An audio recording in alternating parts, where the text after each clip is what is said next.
Canadian, you know, it still comes out in the background, you know. Me, I'm a lot more overt about my Canadian, you know. Like, I'm more inclined to drop like a reference to red, green or something. Nothing. There's no identity to Canadian hip-hop.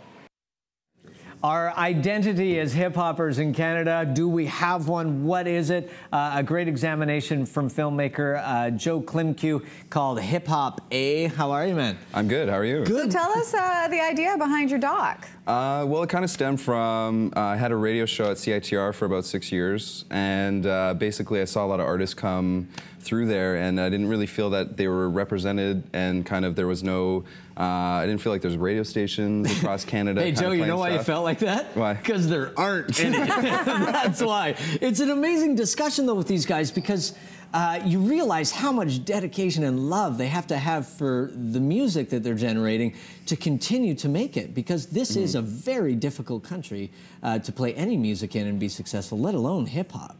Totally, and I look at a couple guys like McEnroe talk about in the 60s and 70s, there was kind of a resurgence of rock and kind of the struggles that kind of scene took, and to get that out there. So I kind of look at the same as hip hop, kind of, you know, is starting to look like the indie rock scene was kind of like 10 years ago. So do you think we have a signature sound when it comes to hip hop and being Canadian? I believe so. I believe it's kind of the sampled, kind of grungier, kind of grimier sound, and I feel like you know, Canada is kind of taking that back of the true essence of hip hop. It was interesting to watch hip hop artists that you interviewed for this, and it's everybody. I mean, Maestro, Mitchie Me, like, I mean, you sort of go all the way through it. It was interesting to watch them struggle with that question of Canadian hip hop identity and whether they had it. Were you surprised that no one had really talked to them about it all that much before? Yeah, you know, I feel like, you know, not too many people have. I looked at a lot of documentaries that have kind of discussed identity and never really saw one touching on Canadian hip hop. So, and a lot of these guys have answered the same questions over and over again, and it was kind of interesting to see that, you know, them go, yeah, all right, well, you know, I'd sort of struggle And you with it. examine, like, the formative stages of Canadian hip-hop, talking to people like Maestro. It was really interesting hearing his story, but where do you think hip-hop is going in Canada? Where do you think the future is? I look at guys like Cadence Weapon and Shad and Classified and Grand Analog that, you know, they're coming out with a lot of great new stuff, and they have, like, their own sound that's not really emulating stuff from the States. It's their own kind of signature thing. So I feel that, and even guys like Times New Roman, they're from Toronto. They have,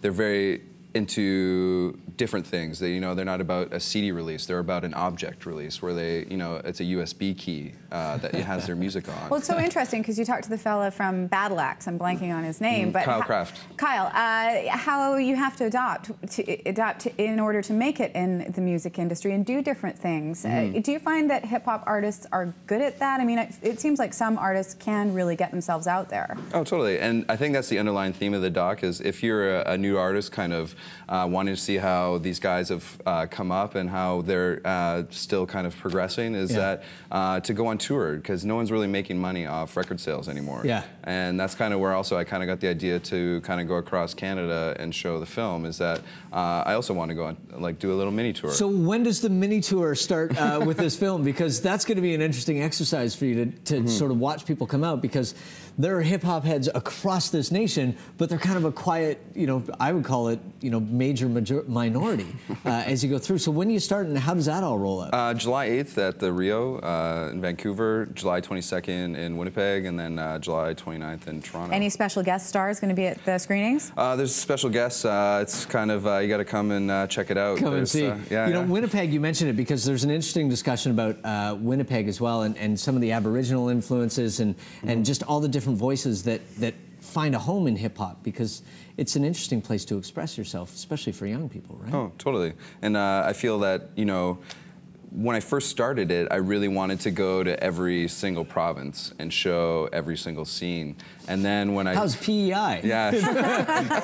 But, you know, the East Coast has a great... they've had, like, a huge history in hip-hop, you know, with Buck 65, Scratch Bastard. Right. And there's, even back in the day, there was Hip Club Groove, there was Trailer Park Hip-Hop, there was, you know, they have, like... So there is a little something everywhere. You're like an encyclopedia for this. I mean, well, if you want to check out Hip Hop A, it will be in Vancouver The screening is on July the 8th at 7:30 at the Rio Theatre. And as we mentioned, there's a couple of other stops. You can go to the website to find out more information. You're going to do Q&As and stuff and a little discussion after? Well, it's going to be like a little mini show. We're going to, you know, start it off with a DJ and going to do a Q&A after, and there's going to be some special guests rapping. And so I kind of feel that, you know, I watched Kevin Smith with Red State and how he kind of toured and made it like a show. So I feel that as an indie kind of movie maker, I feel that that's kind of where it's going. Take it on tour. Take a movie about showing the movie. Yes. We're going to take a break.